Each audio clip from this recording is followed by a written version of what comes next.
आज की ये कहानी कहानी नहीं, बहुत बड़ी कीमत है। आज की ये कहानी आपके लिए आपके जीवन में एक नई राह, एक नए उजाले की तरफ आपको लेकर जाएगी, एक नए सवेरे की तरफ आपको लेकर जाएगी। अगर आप अपने माता पिता से प्यार करते हैं, उनके लिए आप अपने जीवन में एक छोटी सी कहानी सुन सकते हैं, तो आज की कहानी बहुत कीमती है। देवदत्त कहने को तो तथागत बुद्ध का फुफेरा भाई था, परंतु स्वभाव से पूर्णतः विपरीत था। बचपन में ही एक हंस को मारने पर देवदत्त को सिद्धार्थ गौतम की आलोचना का सामना करना पड़ा था। देवदत्त की हिंसा वृत्ति पराजित हुई थी। तभी से ही वो सिद्धार्थ के प्रति कुछ अच्छा व्यवहार नहीं रखता था। जब सिद्धार्थ बौद्ध प्राप्त कर बुद्ध हो गए और बाद में भिक्षु संघ के प्रमुख भी, तो देवदत्त की खिन्नता और भी ज्यादा हो गई। उसे बुद्ध की कीर्ति, उनकी ख्याति से ईर्ष्या हो गई। वह भिक्षु संघ पर अपना कब्जा करना चाहता था। इस वैर भाव ने भयंकर घृणा का रूप ले लिया। देवदत्त के लिए गौतम बुद्ध असहनीय हो गए थे। उसकी महत्वाकांक्षा ने उनकी बुद्धि को कुंठित कर दिया। उसने बुद्ध को मारने का षड्यंत्र भी रचा। उसने स्वयं भी उन्हें मारने के कई प्रयत्न किए, परंतु सफल ना हो सका। अपनी शक्ति बढ़ाने के लिए देवदत्त ने मगध के नरेश के पुत्र अजात शत्रु को भांति भांति के प्रलोभन दिए। उसने कुमार से कहा कि वह खुद राजा बने, परंतु पिताजी के होते मैं कैसे राजा बन सकता हूँ। कुमार अजात शत्रु ने तर्क दिया, यह असंभव है और अनैतिक भी। क्यों नहीं बन सकते? देवदत्त ने पुनः प्रश्न किया। यह ना तो असंभव है और ना ही अनैतिक, यह तो तुम्हारा अधिकार है, यह स्वाभाविक है। आज नहीं तो कल तुम्हें राजा बनना ही है, फिर आज क्यों नहीं? तीर निशाने पर लग रहा था।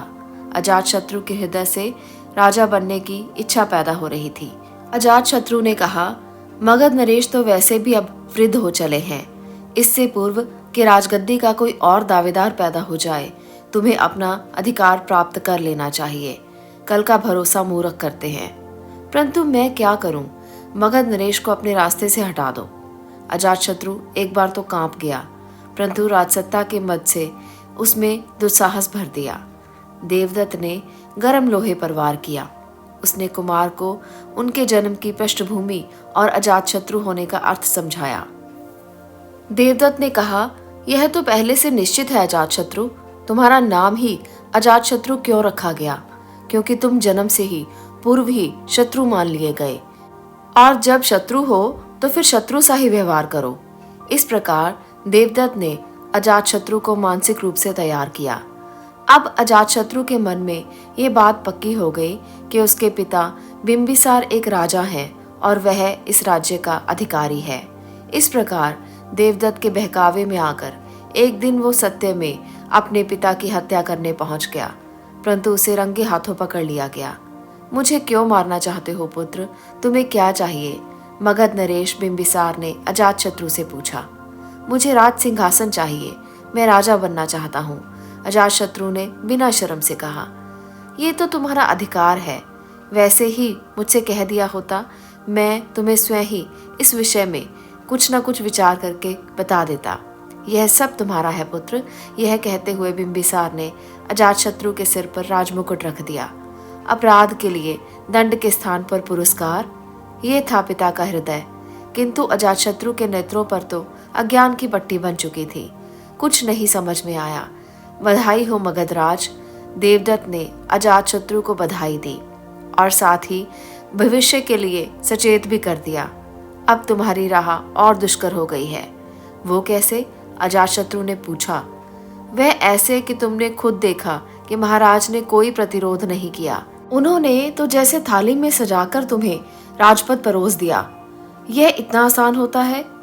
तुम्हें इसमें कुछ अस्वाभाविक दिखाई नहीं देता? कल को क्या पता महाराज कोई अनुकूल मौका देखकर अपनी सैन्य शक्ति जुटाएं और तुम्हें पद से नीचे उतार दें। जब तुम पुत्र होकर ऐसा कर सकते हो, तो वो पिता होकर ऐसा क्यों नहीं कर सकते? राजनीति में कुछ भी संभव है। कुबुद्धि से भरा हुआ अजातशत्रु हृदय में शंका का बीजारोपण हो चुका था। देवदत्त ने एक ऐसा बीज बो दिया था जिसका अब नियंत्रण मुश्किल था। वह अब पूर्णतः देवदत्त के नियंत्रण में था। देवदत्त जो चाह रहा था अजातशत्रु वही कर रहा था। तो फिर मुझे क्या करना चाहिए? अजातशत्रु ने देवदत्त से पूछा। क्या करना चाहिए? बिल्कुल स्पष्ट तो है, महाराज को मार्ग से हटा दो, देवदत्त ने बेझिझक कहा। इसी में उसे अपना स्वार्थ दिखाई दे रहा था। अजातशत्रु अगर राजा होगा तो सत्ता वास्तव में देवदत्त के हाथों में होगी। महाराज बिंबिसार तो बुद्ध के भक्त थे, बुद्ध के प्रभाव में थे, यानी बिंबिसार के रहते मगध में बुद्ध की ही तूती बोलेगी।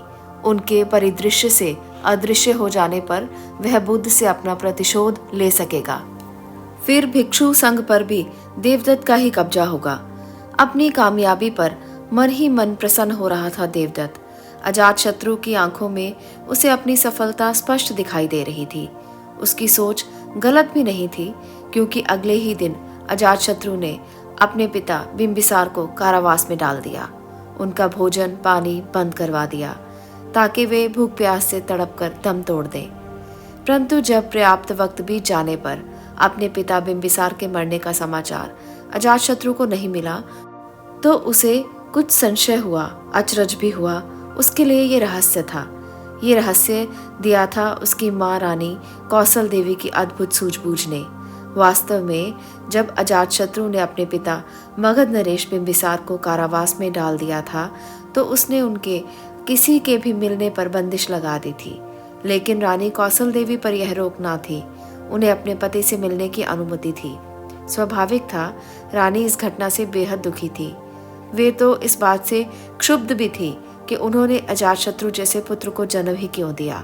रानी अपने पति से मिलने गई तो उन्हें अपने पति की दशा देखकर बहुत बुरा लगा, बहुत दया आई उन्हें। उनकी आंखों में आंसू आ गए। मगध के इस शक्तिशाली राजा की पुत्र के हाथों से हुई दुर्गति देखकर उन्हें जितना दुख हुआ उससे कहीं ज्यादा क्रोध भी आया। उन्हें अपनी आंखों के आगे इस तरह से भूख प्यास से तड़पते व्याकुल होते अपने पति से बहुत हमदर्दी हुई, पर वे क्या कर सकती थी।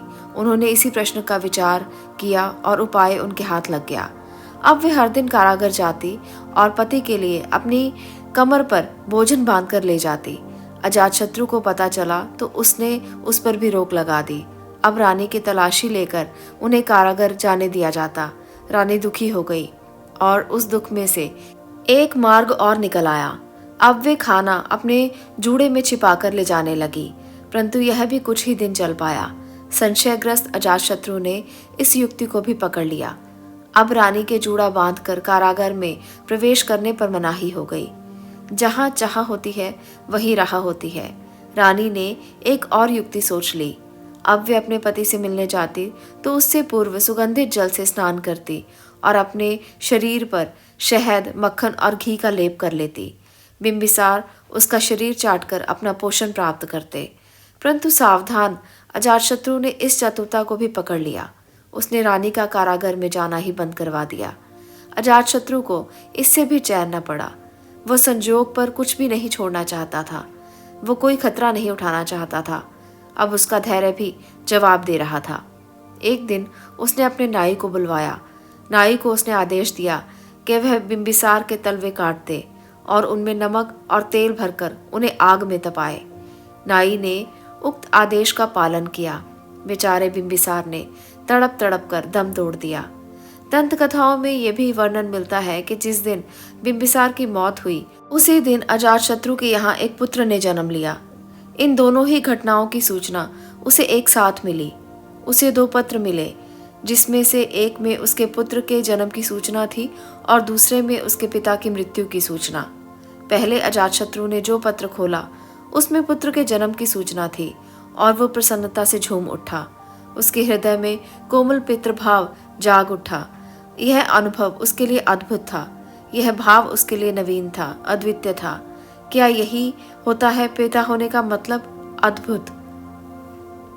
पिता होने का भाव मन में आते ही उसे अपने पिता की याद आ गई। उसका हृदय गहन दुख से भर गया। इतना क्रूर कैसे हो गया वह? क्या उसके अपने पिता ने इससे इतना ही प्रेम किया होगा? इसका जवाब माँ ही दे सकती थी। वह दौड़ता हुआ माँ के पास गया। माँ, क्या पिताजी मुझे प्रेम करते थे? उसने माँ से पूछा। अरे कैसी बातें करते हो? माँ ने उसे प्यार से झिड़का। उनकी वजह से ही तो तू जन्म ले पाया। तेरे विषय में तो यही भविष्यवाणी की गई थी कि तू अपने पिता की हत्या करेगा। मैं तो तुझे जन्म भी नहीं देना चाहती थी, परंतु तेरे पिता ने ही मुझे गर्भपात करने से रोका। तेरे पैदा होने के पश्चात भी मैं तुझे मारना चाहती थी, परंतु तेरे पिता ने फिर ऐसा करने से मुझे रोका। एक बार जब तू छोटा था तो तेरी उंगली में फोड़ा हो गया। तू रो रो कर बेहाल हो गया था। किसी के भी चुप कराने पर चुप नहीं हो रहा था। सबके प्रयत्न व्यर्थ हो गए थे। सब मुझे सांत्वना दे देकर थक गए थे, परंतु तू चुप नहीं हुआ। तेरे पिता तब दरबार में महत्वपूर्ण काम देख रहे थे, फिर भी उन्होंने तेरे लिए समय निकाला। उन्होंने तेरी उस उंगली को मुंह में लेकर चूसना शुरू कर दिया।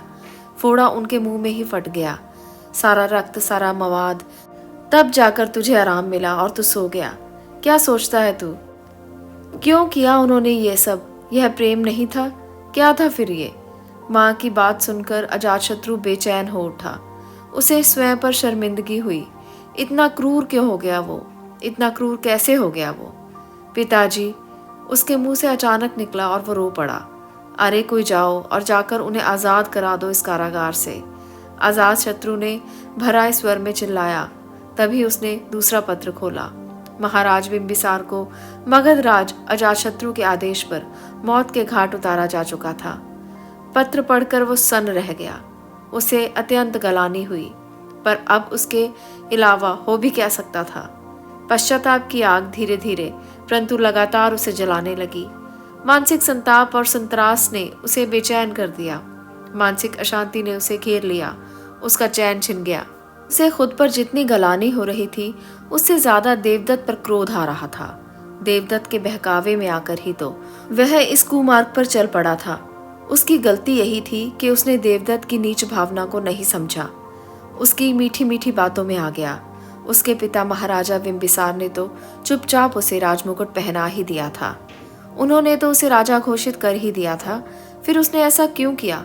अजातशत्रु का महापाप उसको चैन नहीं लेने दे रहा था। वह इतना कैसे गिर गया? इतना क्रूर कैसे हो गया? अब इसका पश्चाताप क्या हो सकता है? जहां तक बात देवदत्त की थी, तो अजातशत्रु ने बहिष्कार कर दिया। उसे दी गई सारी सुख सुविधाएं छीन ली, सारे अधिकार छीन लिए, परंतु अजातशत्रु अपना क्या करता? उसे तो पश्चाताप की अग्नि में जलना ही पड़ा। उसने राजकाज में अपना चित्त, अपना ध्यान लगाना चाहा। अनेक प्रयत्न किए कि दुखद अतीत को वो याद ना करे और अपने वर्तमान को संवारे, अपना भविष्य सुधारे, परंतु ऐसा नहीं हो पाया। पश्चाताप की घातक आग ने उसे मानसिक और शारीरिक तौर पर तोड़कर रख दिया, कमजोर कर दिया। उसके बनाए दुष्चक्र ने उसको ही अपनी चपेट में ले लिया। अजातशत्रु की मृत्यु भी अस्वाभाविक हुई। इस प्रकार ये कहानी हमें ये शिक्षा देती है, हमें ये बताती है कि पश्चाताप बाद में करने का फायदा कभी नहीं होता अगर आप पहले से किसी और की बातों में आकर अपने जीवन को निश्चित करते हैं। किसी और के बताए हुए कार्यों पर आप अपने जीवन की राह तय करते हैं। आपके जीवन में आपके माता पिता आपके लिए भगवान का दर्जा लिए हुए हैं। जो व्यक्ति अपने माता पिता को इस प्रकार से निंदित करता है, अपने माता पिता को इस प्रकार से अपने जीवन से निकाल कर बाहर कर देता है, उसके जीवन में फिर कोई राह नहीं दिखाई देती। उसके जीवन से फिर सभी राहें मुश्किल हो जाती हैं, क्योंकि हमारी राहों को आसान करने में सिर्फ माता पिता ही हैं, जो अपना पूरा जीवन समर्पित करके हमारी मदद करते हैं। और अगर हम ही उन्हें अपनी राह से बाहर निकाल देंगे तो राहें आसान कैसे होंगी? वो राह तो हम चल भी नहीं पाएंगे, वो मंजिल तक हमें कैसे पहुंचाएंगी? इसलिए कभी भी अपने माता पिता के बिना अपनी मंजिल के बारे में मत सोचें। उनके साथ ही आपकी मंजिल है, उनके साथ ही आपका जीवन है, उनके साथ ही आपकी राहें आसान हैं। आज के लिए इतना ही। अगर आपको ये कहानी अच्छी लगी हो तो मुझे कमेंट बॉक्स में ज़रूर बताना कि आपको ये कहानी कैसी लगी और आपके जीवन में क्या परिवर्तन लेकर आई। आपके कमेंट बॉक्स में जो कमेंट्स आते हैं वही मुझे आगे बढ़ने में मोटिवेशन देते हैं, इसलिए अपना प्यार हमेशा बनाए रखें। धन्यवाद।